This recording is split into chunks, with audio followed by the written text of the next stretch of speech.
Hello and welcome to the Magic is Key guest lesson series season 1. And today we are interviewing Ari Wisner, an incredible queer artist, illustrator, and tarot deck creator, also a tarot reader.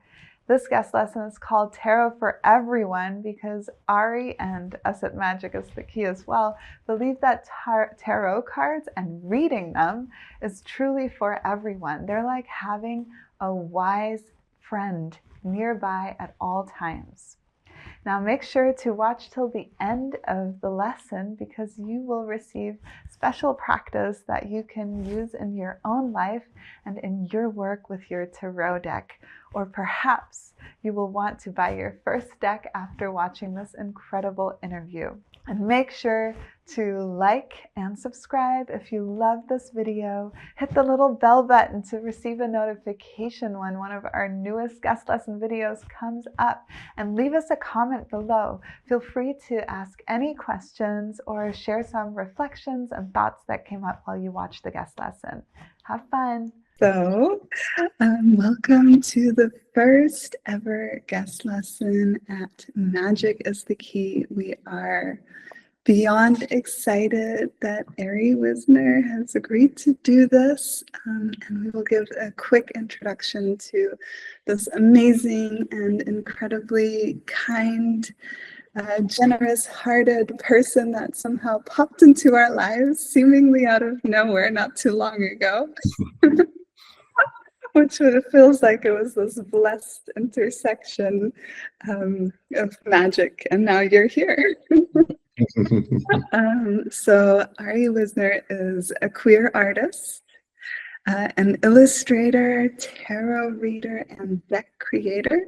You're based in London, and their preferred pronouns are they and he, which I think is always good to mention.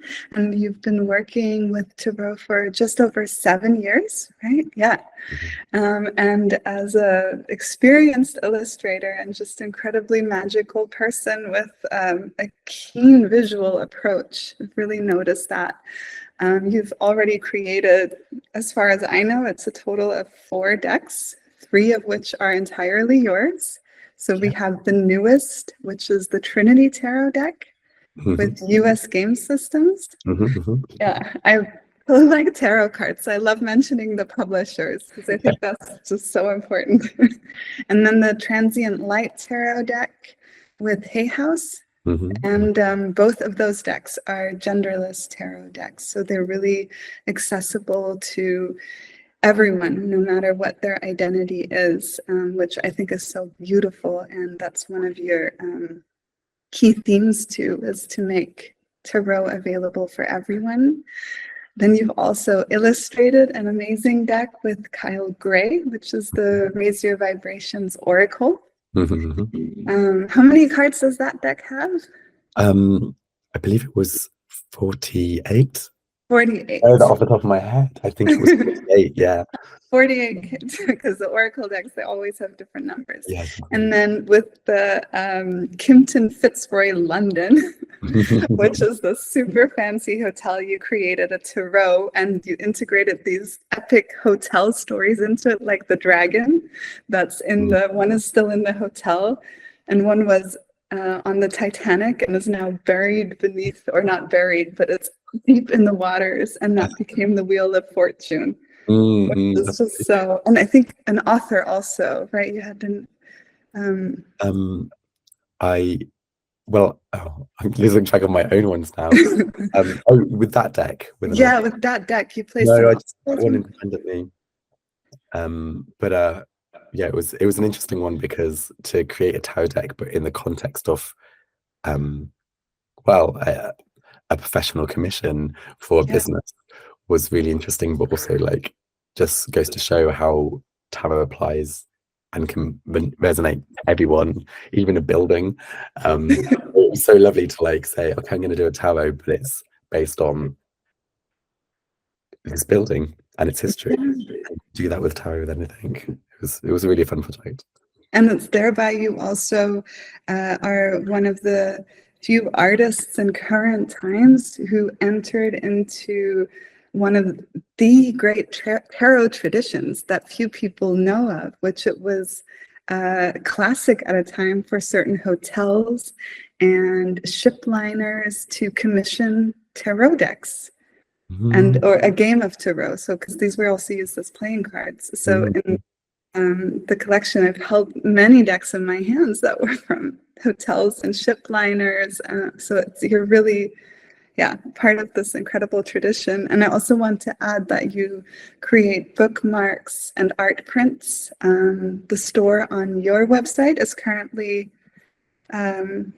not quite open because your decks are now out with these big publishing houses, correct? Yeah, so I have for the last 4 years been selling both my tarot decks and art prints on my website and on Etsy, but I've recently just closed so that I can refocus my energy into the decks that I'm creating at the moment. But my tarot decks are now, because they're through publishers, they're available and I don't need to sell them myself. But yeah, I'll yeah. And just so for anyone watching, did you hear Ari say not deck, but decks that they're creating? Right? Yeah, I'm working on 2 at the moment, which is kind of just oh well. It's really exciting. And finally, just to also contextualize the class a bit and why we are beyond excited to have you. It's not just your keen visual approach and your way of diving into something and coming up with like new ways of approaching it. You're also, but that's I noticed immediately when we spoke, this appreciation of beginner's mind and the wisdom and value in it. You really see the beauty and the wisdom of what is embodied by the Fool card and other people.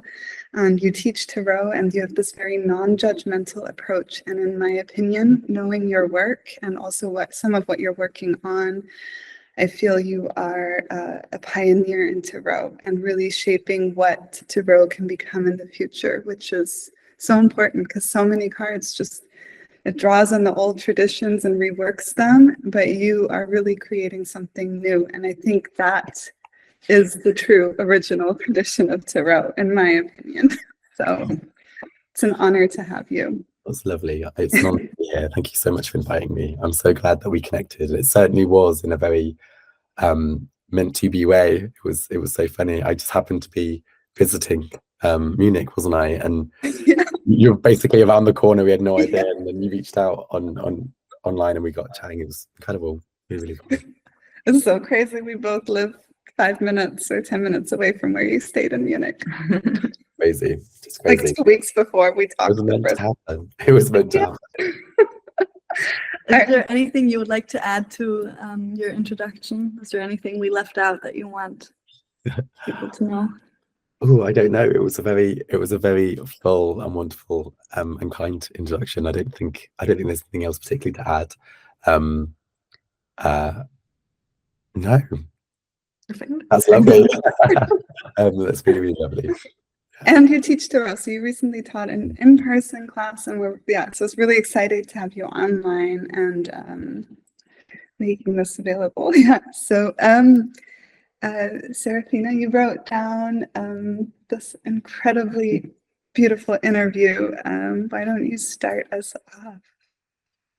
Well, what I wanted to find out right at the beginning is just how you found magic, or how magic found you, or if you want to specify it with tarot, how that came to be for you. I think in a way it's always been kind of at the back of my mind, but I only really allowed myself to awaken it in my sort of late 20s.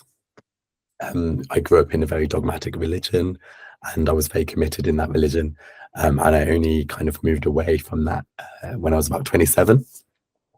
So I think the turning point for me was understanding that magic isn't this sort of romanticized, like floaty thing that you see in films, and that it is within us, and that it's our power. And I think when I came out of religion, I didn't have any practice anymore. You know, I used to have like worship and prayer and all these kind of things. And so I went looking for new practices to ground me and to get in touch with my intuition and my inner power, because I was very, very out of practice, you know, with that kind of religious thinking. In the one that I was in anyway, I was kind of discouraged from trusting my heart or trusting my intuition or my mind. It was very much like you hand your power over to God. So when I was kind of called towards tarot because it was so visual, which appealed to me. And yeah, it really surprised me. It really surprised me. Like at first I went to it kind of feeling powerless, like I wanted answers. And instead it kind of empowered me and put me in touch with myself. And I found that extremely powerful. And one of the reasons I am so passionate about like when people are coming to the tarot for the first time or are beginners is because like one of the only reasons I was able to come to the tarot was because I went to a tarot workshop. It was called a secular tarot workshop, and it was at a festival. It was quite a light-hearted workshop in a tent, and it was so wonderful. It just gave me permission to play with the cards and approach them and make it my own.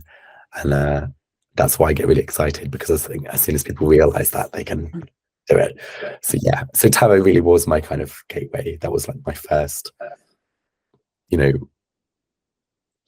tool for reconnecting with the divine after religion, and finding my own path and practices, spiritually. Yeah. All right. Well, you've already kind of meandered into my next question. So Yeah, I'm still no, it's great. I'm still a tarot beginner. Like, why would you say anyone should pick up a deck and kind of play with it? I think at its very basic form, if you like, the tarot is a collection of archetypes, right? It's a collection of archetypes of the human experience, and they're experiences that are common to all of us. So already, just as it is totally relevant and relatable to anybody. Anyone can see themselves in the cards. So why would you not like? Why should someone be excluded from that when it's already there? And like, I do believe that each tarot deck is like infused with magic and intentions and themes, that are brought by the artist or the author. But really, when you're doing a tarot reading, it's being conducted by the reader and the querent, and that's where the real magic is happening. That's actually that's the magic. That's the energy. The cards are the tool. It's a certain type of tool, and each one is slightly different. But the magic is the people. So yeah, I think, why should we have those barriers to anyone to the tarot? Why should it be scary or taboo when it holds so much wisdom and so much shared experience? It's like a free, wise old friend anyone can come to and have a relationship with. It's not for everyone, like it doesn't, it's not for everyone, but it can be for everyone. Anyone who wants to come to it can come to it, for sure.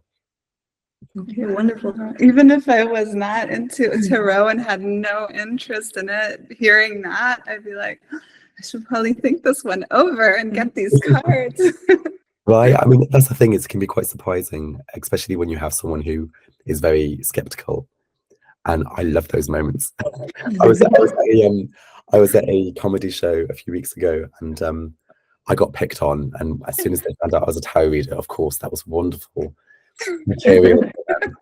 Anyway, afterwards, this person came to me in the bar afterwards and said, "Oh, do you do tarot readings? Like, pay tarot readings?" I was like, "Yeah," and he was like, "I don't really believe it. Like, to be honest, I'm quite a skeptic, but I'm kind of curious to like,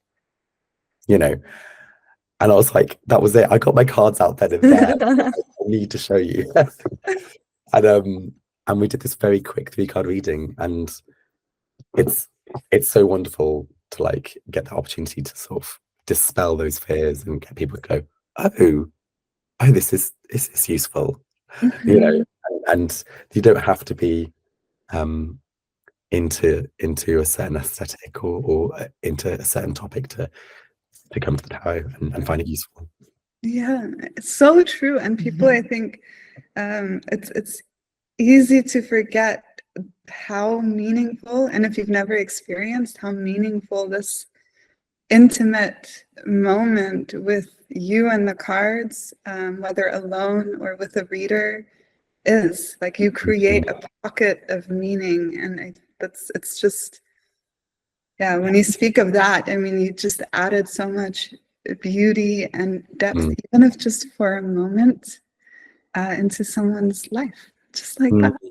Yeah, and it's always such an like an honor and such I love that word that you use, the intimate moment that you create. Sometimes, well, a lot of the time when you're tarot reading, you're in an intimate moment with someone, and you're facilitating that intimate moment for them, and the cards are facilitating that.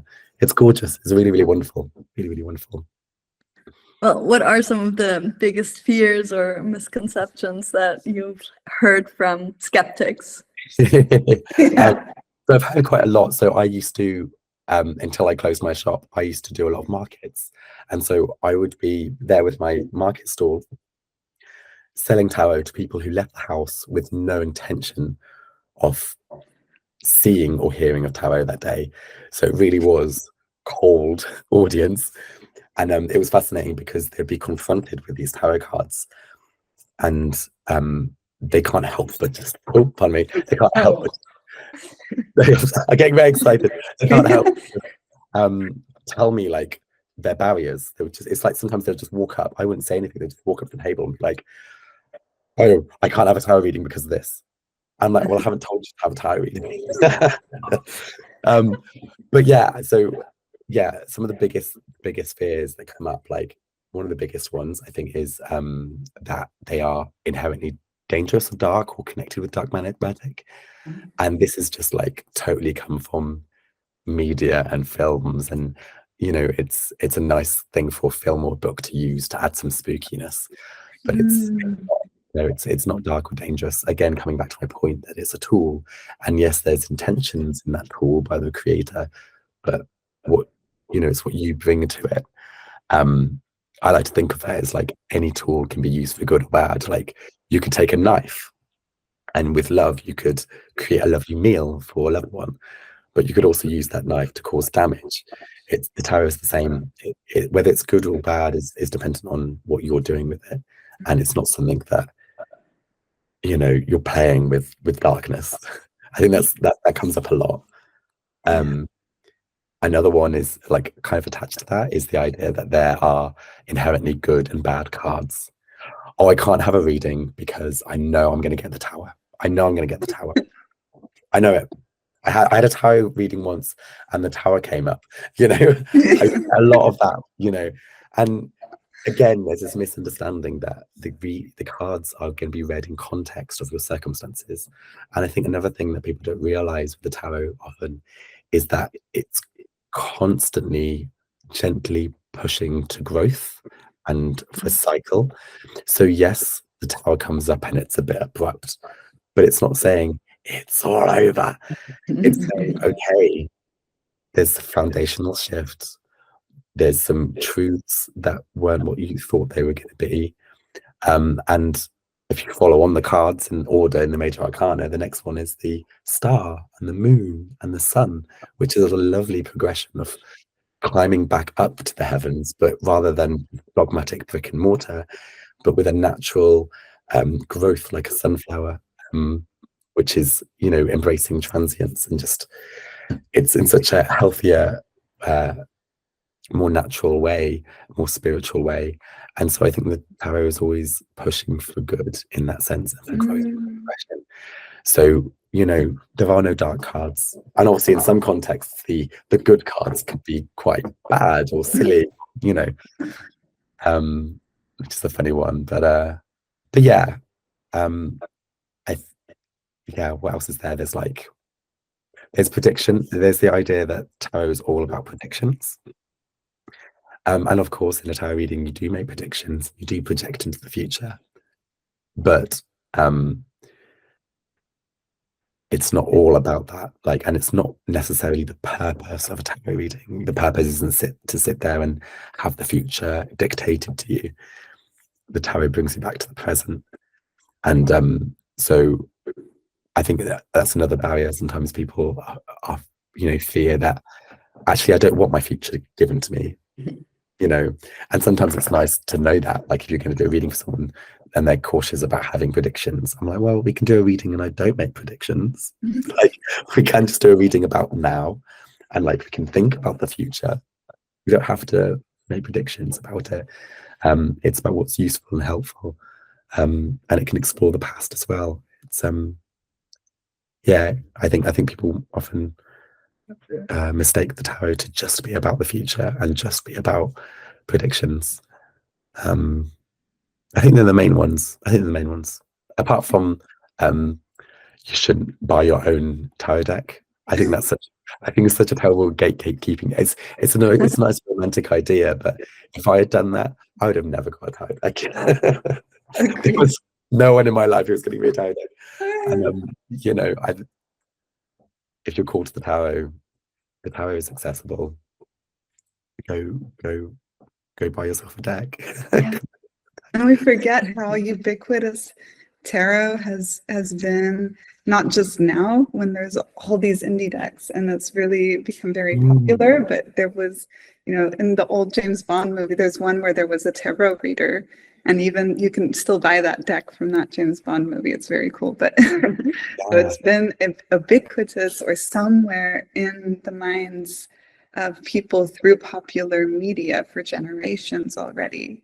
And I'm very curious, just in a very short distilled sentence, I mean, you already mentioned it once, but maybe you can say, what do you say to someone who says, well, I don't believe in tarot? It doesn't work because I don't believe in it. I always respond to people who say that. You don't need to believe in it. Simple as that. You don't need to believe in it to benefit from it. And that's how I will manage to get someone who does not believe in it at all to sit down and get a reading. And it's not because I'm there to convince them or to convert them to believe in my faith. Tarot isn't a religion. It can be useful. You can be a total atheist who doesn't consider yourself spiritual at all, but you can still look at the cards and be inspired and be prompted and be reminded. And I think, tarot is not something that has to be believed. It has to be understood. It's misunderstood. The tarot is misunderstood, for sure, I think. I love that articulation. All right. So I was actually gifted my first tarot deck from Pipaluk, but I'm definitely still a beginner, and I would love to know how I, as a beginner, I have this deck, and I really, I don't know what I'm again? The fairy one. The gnomes. From the first ever deck published by Lo Scarabeo, I think. That was that. And it's gnomes, and fairies. So that's the one I was gifted, but I'm still at the very beginning of my journey. What's your recommendation for a beginner or a newbie to how to approach the cards in those very early stages? And maybe especially because you're a visual person, so you have this very specific honed skill that so many of us don't have, which is to see first what you're looking at, without going into because opening the little book which you have is tedious and doesn't help. That would definitely be my first approach when I don't know anything. Okay, I'm gonna see what's in the book. Definitely. Obviously having the book is so great. It's so great to have that. It's great to have the input from the artist and the writer. It's great to have somewhere to go to as a reference if you're getting stuck. And if you are just more of a studious reader and you learn well by reading, then great. But I think like at the very foundational thing when coming to the tarot for the first time is you have permission. Okay, you're not studying an object or a topic. You're entering into a relationship. Coming back a bit with that idea of intimacy that you mentioned earlier, like when you start learning tarot, you're entering into a relationship with the cards. And it's not about memorizing all the card meanings, because that puts people off. They're like, oh, I'm never, you know, they're like, there's 78 cards and you know all the meanings for them. Like, I'll never do that. I'm like, it doesn't work like that, you know. Having permission to enter into a relationship with the cards where you're only really going to really learn and connect with the card until you've had a personal connection with it, you know. And yes, you know, at first you're learning the sort of basic card meanings from the book, but really it doesn't really stick until you relate it to your own experience. And then when you're reading for other people, you relate their experience to it. And so over time, the cards kind of get heavy with your experiences and the experiences of all the people that you've read for. And the cards just have layers, and they just get layers and layers and layers of meaning. So it's not a topic that you study and then you finish. It's a topic that you, like a relationship, whether that's a marriage or a friendship or a family member, you'll spend your entire life getting to know that deck and getting to know the meanings, getting to know how you react to them, what they inspire, what they prompt. So yeah, I think coming to it at the angle of I have permission and this is a relationship, it gives you so much freedom. You know, you don't have the intimidation of memorizing. And it also means if you look at a card and you're like, oh no, I can't remember what the meaning is, it's like, it's fine. Look at the card. Look at the visuals. What do you feel? You know, what do you feel? How does it relate to you or the person that you're reading? There's no right or wrong answer. You don't need to go to the guidebook and be like, oh, I was wrong, it means this. You know, it's your call, you can go for it. Having that freedom gives you all the opportunity to play and let your intuition come out, I think. Awesome. Does that mean with the relationship that it's a new relationship every time it's a new deck of cards? Yes and no. I think like I have a relationship with it's a good question. I think like I have a relationship with tarot in general, but yes, each deck does also have a bit of its own relationship. And I think that's just because they all have their own characters. You know, as I said, they are the tool, but they do have their character. They do have their edge, you know, their approach. This deck is soft. This deck is affirming. This deck, you know, is very straight talking. This deck is playful. This deck is really dark. You know, and you develop a relationship just like all your friends or your family members or people in your life. They're all different, and you have a different connection with them. It's a similar thing with the tarot decks, and that's why you end up having favorites. I remember twice I read for someone, or once I read for someone in front of my partner, and the other time I explained something with the deck, and both times I was like, oh, this is a slap in your face deck. And my partner afterwards was like, did you have to say that so intensively? But I was like, well, that's what these cards tend to do. They're very direct, and that's just how these cards seem to behave usually. And that's why those are my favorite cards to use when reading for myself, because there's not so much room to wiggle into something I want to believe or don't want to believe. Yeah. Yeah, definitely. So it's very wonderful that you mentioned that. There's one other thing I'm very curious about, like, I hope, because we have one as a beginner also, and it's something Fini, that's what I call Serafina. I call her Fini, it's still the same person. That tarot specifically also as a motivator. You know, why should you carry your tarot deck around everywhere and start building a relationship with it? And that question is how tarot can empower people in their, you know, these age the same themes, I think, for thousands of years, which is your work, your professional life, your relationships and love life and money. Like how does tarot empower you in that? Because I feel often, you know, the base need are those things. And then you go into the spiritual realms. But first you're like, well, how can I actually apply this to empower myself? Yeah. Definitely. So I like that. I like as well that you've mentioned about carrying the cards on with you.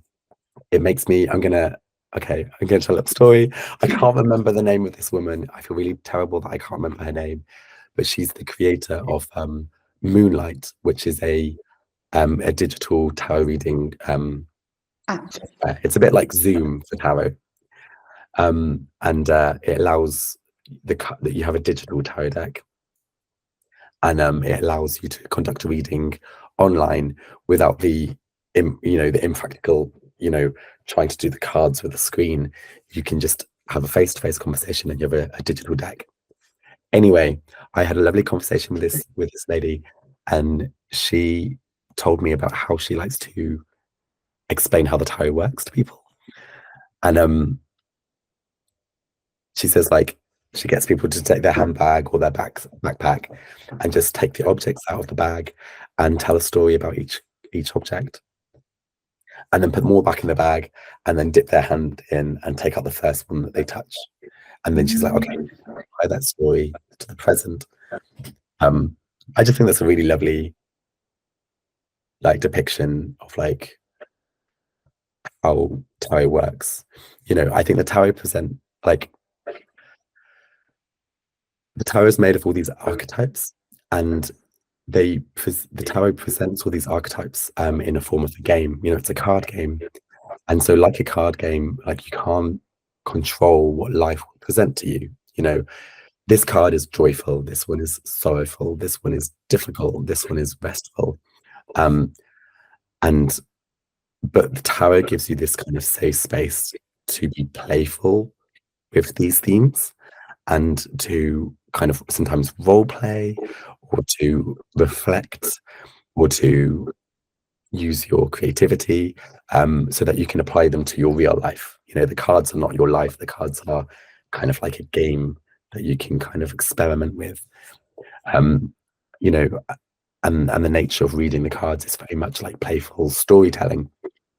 And again, coming back to what I said earlier, this storytelling approach is gently and constantly pushing you forward and onward, embracing the transience of this current moment, and pushing you forward to growth. And it's a lovely, does that make sense? Yeah, and growth hurts. Growth is uncomfortable. By the way, I found her just so we can honor her. Oh, have you? Yeah, so the website is moonlight.world, and her name is Danielle Baskin. That's it. Wonderful, incredible, creative innovator. And I definitely recommend that site as well. If you ever want to like do readings online, it's very interesting, and I think it's free to use as well. Wow. It's very interesting. An interesting sort of modern digital take on tarot as well. Yeah. So yeah, I mean, I just think in summary, of what you said, was like that the tarot, what I'm hearing is that it really invites you in and challenges you to recognize the transience of every moment. And that by playing the cards, each time you get a different set of cards, but each time you open your eyes up to life, which is, we discussed that recently in our membership also. It takes more bravery to live than it does to just escape or even die. And that is the context here, are near-death experiences, where when people go into the light, they're no longer afraid. But here in life, with all the big things that hit us so regularly, like they're transient, they pass, And the tarot really reflects that back to us. Is that what you, Yeah. does that summarize? Yeah. Yeah, it does. Yeah. And like on top of this, like we are all kind of forced to live in our own like cultures and societies and religions and whatever. Which is fine, and there's a time and a place to conform to these systems, but often these systems become a loud noise, and we can't hear our own heart or our own mind. It gets a bit muddled, our own body, you know. And I think the tarot makes that space where it makes the bigger world less threatening, and you can start listening to what your body, what your heart, your mind, your spirit is responding to each card in each scenario that you're kind of playing, if that makes sense. Yeah, it gives me goosebumps and butterflies. How about you? Yeah, I don't know. And the final, or we have two like little questions before we go into a practice from you. So the first of those two is if you could also speak on a bit, because here, this is just, I personally feel this is just one of the themes where you are pioneering and really adding something new. And it's especially vital because so much of the tarot tradition is so incredibly gendered. And now you've already created, I don't know if the Oracle deck is also genderless in that sense, but I know you've already created two decks that offer a genderless or genderful, perhaps because maybe, yeah, I imagine in all these cards is everything that our genders hold and can offer. But genderless was your term. So if you could also speak on gender and queerness in tarot. Yeah, and how someone who does not connect to the binary ideas of gender might approach tarot, because yeah, it's such, the old cards especially are, but many of the new ones too, and like how sexy the women get and the men, and like some of those Norse and whatever tarot decks, I mean, they're really hot to look at, but it's also quite intimidating, you know. Yeah, no, it's very, very true. Like when I first started making my tarot decks, you know, I wanted to make them accessible. The thing is, you can't do everything in one tarot deck, so it just made sense, because I'm queer, it just made sense to focus on, okay, how can I make this more accessible for LGBT people? How can I make it more accessible in that sense, because that's the realm that I understand. And you know, I'd seen like queer tarot decks, you know, and you know, which is great, and it's so good to have all of these ones, but I kind of wanted something that wasn't a novelty. Like I didn't want a gay deck or a queer deck. I wanted it to be a deck that just so happens to not have a big focus on gender and sexuality, and make it kind of neutralized so that anyone can relate to it. And yeah, it was funny because at first for me it was just, oh, how can I make this accessible? But the more I looked into it, the more important it seemed, not just for queer people. Because I think like, so if you take a card, for example, like the Emperor. So like the Emperor means, you know, it's supposed to be like authority and structure and reliability. But why do we use masculine or the divine masculine as a shorthand for those characteristics? You know, because they're characteristics that we all have to step into sometimes, regardless of who we are. And I understand like why we have those shorthands.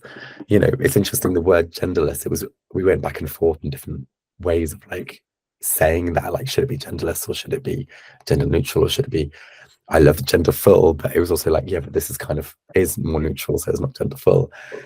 Like, because throughout the tarot, like in traditional tarot, it uses the binary gender to communicate archetypes and characteristics, like to show the polarities. And this is important. Like, it's not that these things don't exist. There is, black and white, and there is masculine and feminine.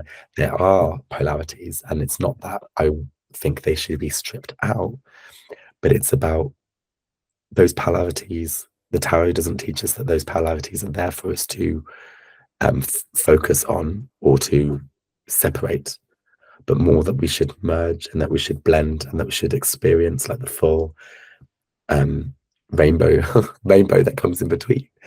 And I think that often happens. We often think of polarities and then we separate them. And it's like, no, that's not the point. The point is the beautiful, the beauty that happens when you merge them. A bit like strength and vulnerability. They rely on each other. Real strength takes vulnerability and real vulnerability takes strength. So in that sense, the Emperor, for example, is about the masculine polarity, but it's not about men. It's not about the man that you're reading for or the man that you're referring to. It's not about the men in your life. It's about everybody, because we are all constantly walking in and out of those characteristics. So I think having those sort of language and visuals in tarot isn't helpful. Like, rather than saying, oh, this is the mother card, this is a nurturing card. This is a powerful protective card. This is all these other amazing characteristics. It broadens how we look at the cards, which is kind of the nature of queer thinking, to sort of see the broader picture and to merge and to allow ourselves to flex, everywhere.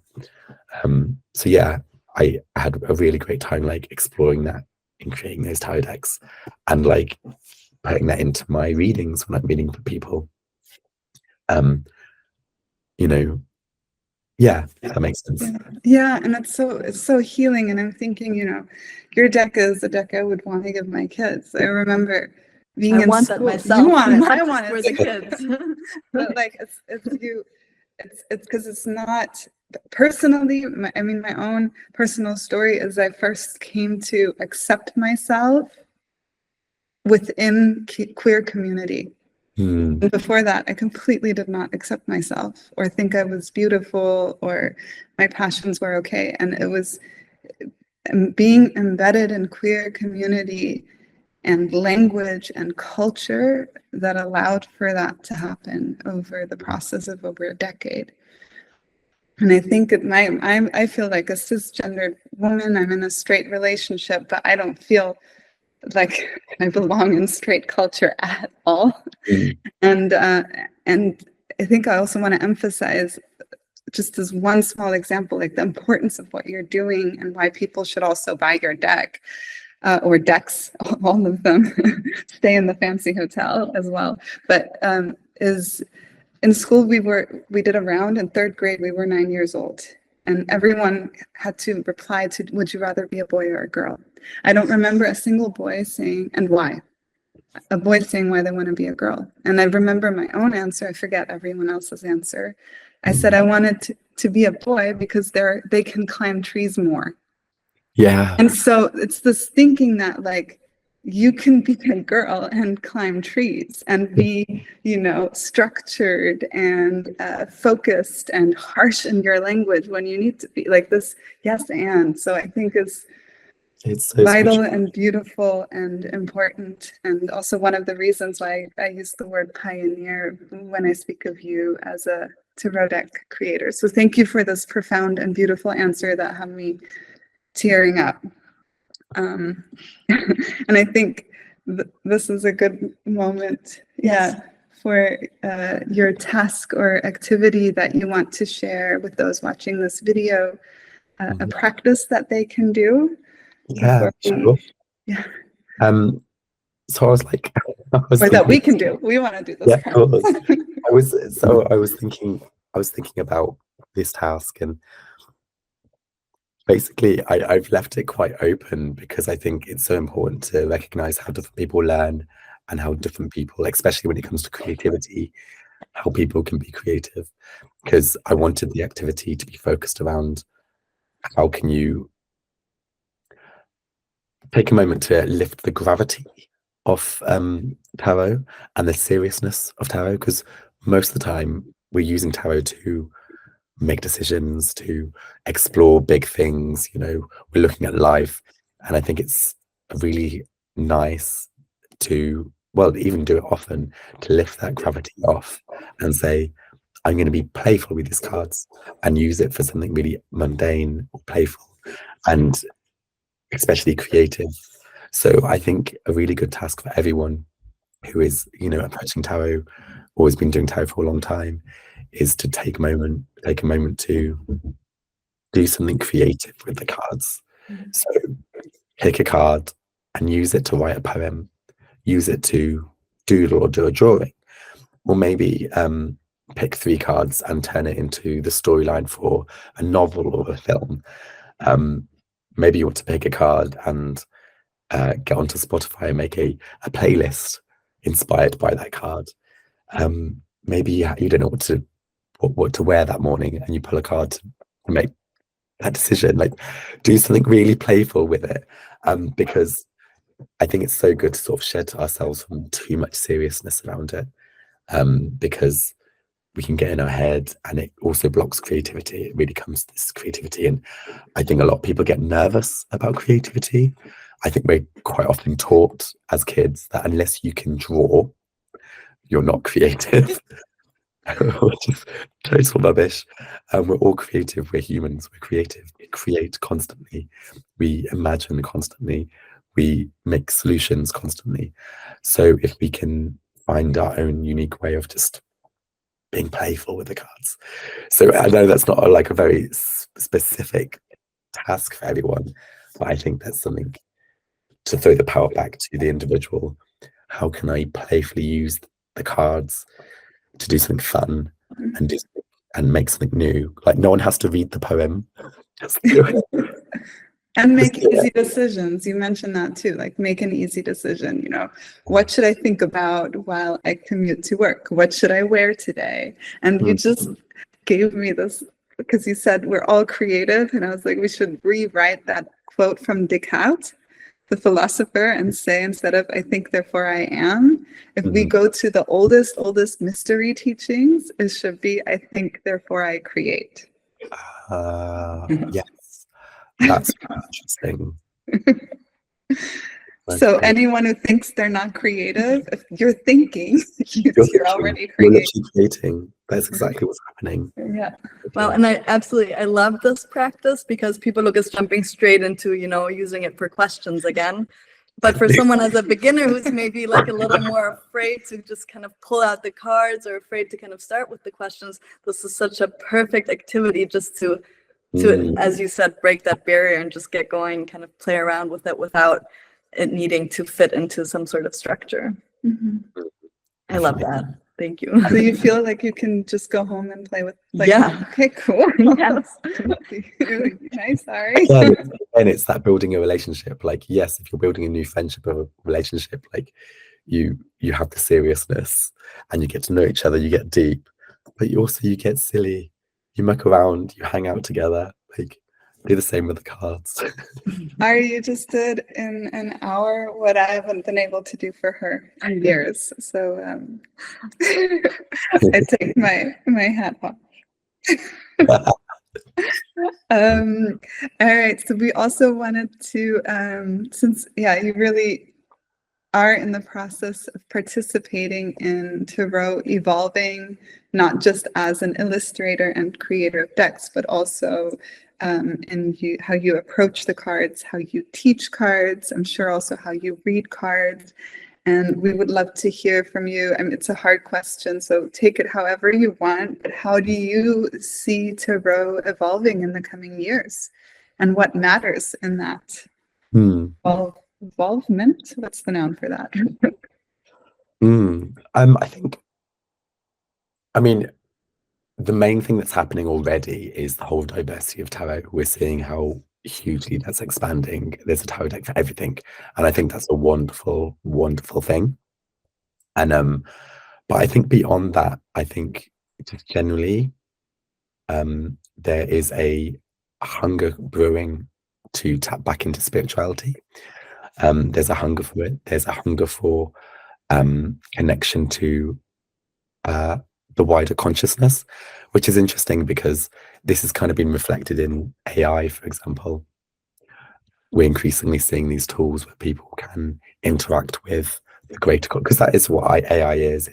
It's the greater consciousness, and it's got the functionality that we have. It thinks, therefore it creates, therefore it's creating art. It's writing books for us.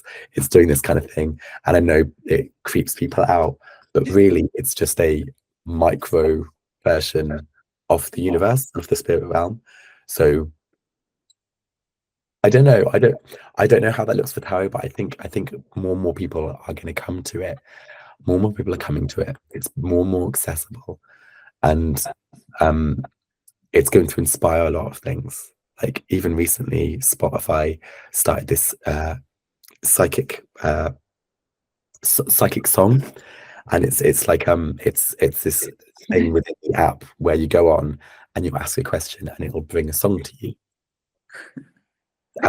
And like a big company like Spotify, they've done that for a reason. They've done that because there's a hunger for people wanting to reach out and to be playful and to, you know, go to ChatGPT and say, what does this dream mean? Like, you know, what should I do about this? You know, or like, how shall I word this breakup letter? You know, you know.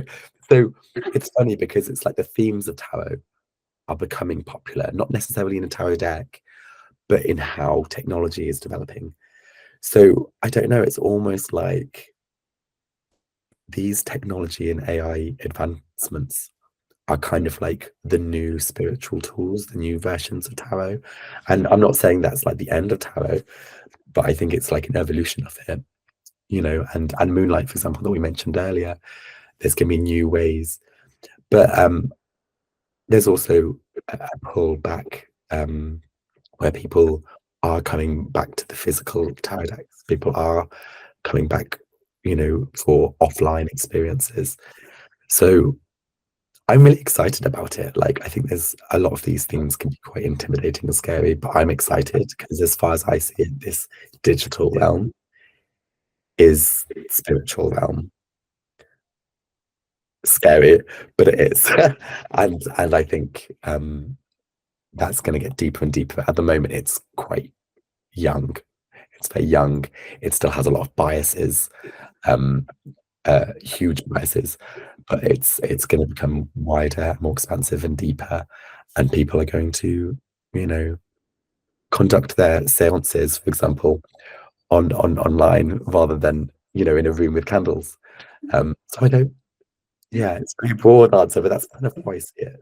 I think it's really fascinating, this digital realm merging with the spiritual realm. Yeah.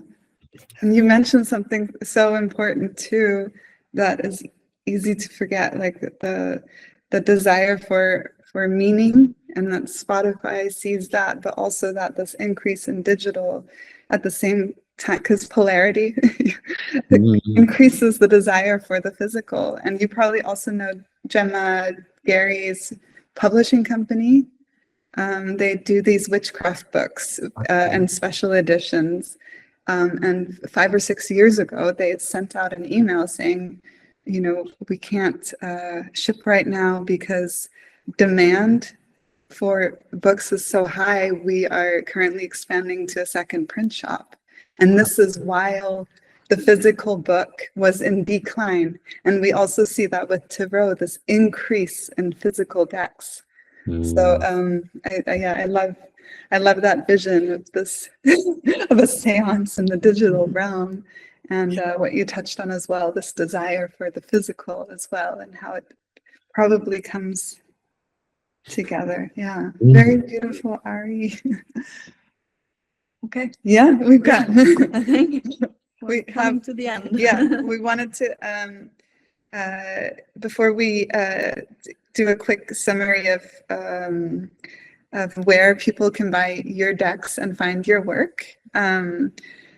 and share your website too. Maybe you have a quick, Serafina wrote this down. Yeah, I wanted to. If you have any fun or like standout personal story, any kind of experience that you've had with the tarot that you would like to share, I would love to hear.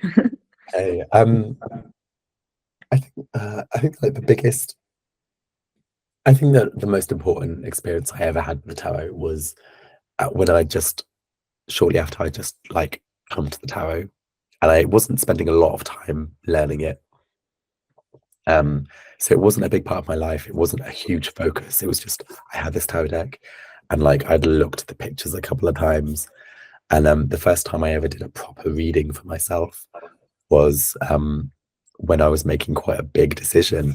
I was making this, so I just left religion, and I was in this in my first queer relationship, and we were making the decision whether to move to London. And I knew that moving to London for me was going to be, it's more than a move. This was going to be a new life. This was going to be a fresh start. This was going to be leaving a lot behind. I'd start from scratch. I don't know a soul there. And I did this tarot reading, and immediately the tower came up. And you know what I was saying earlier about having a relationship with the cards?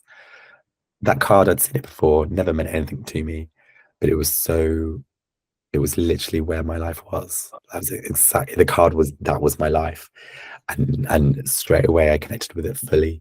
And I can't remember the other cards that came following it, but it very, very clearly was like, go, make this move, you know, start afresh.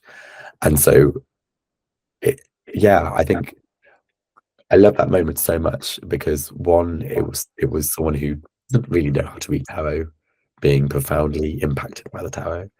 It was also a bad card or an undesirable card becoming my favorite card. It is my favorite card. I love that card because of what it did for me, and how relatable it was, and the promise of like real growth and life afterwards. That's it really. Like I think that was just such a poignant moment for me, and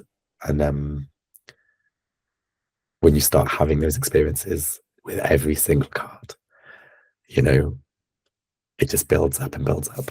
It really is a relationship where you get to know it more and more and more. You see new sides to it. You know, it's like when you read a book and you're like, oh, that was nice. You read it 10 years later and you're like, it's so profound because you can now apply it to your experience. It's like that. It just gets deeper and deeper and deeper. Thank you so much for sharing. That definitely just gave me goosebumps. So that was really beautiful. Yeah, thanks for opening up. Yeah. Okay. So I know your website by heart, so where people can find you and also read your journal, which is the name of your blog or your articles. In case people have different words for that. But you have a really wonderful journal on your website still. It's ariwisner.com, which is ARIWISNER.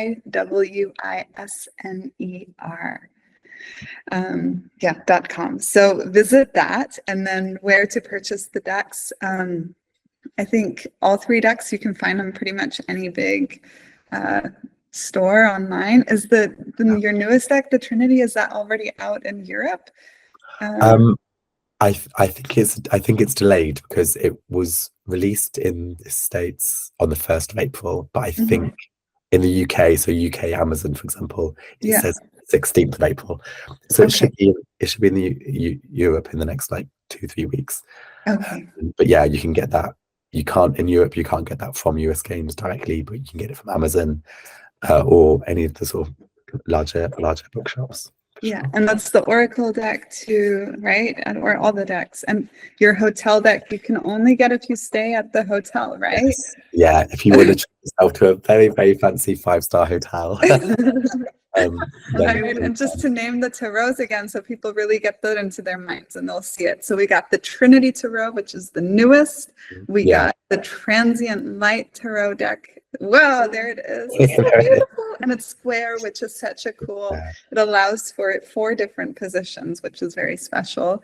Mhm. The Transient Light Tarot deck, which is a regular format. Yay! For sure. Sweet. That's, I believe, your first deck that you made completely from everything, concept, everything. And then we have the Raise Your Vibrations Oracle deck, which is by Kyle Gray, but all the art is by you. So, I mean, the Rider-Waite deck is now called the Pamela Coleman-Smith deck sometimes, so who knows? Or the Rider-Waite-Smith, so it's the Kyle and Ari deck.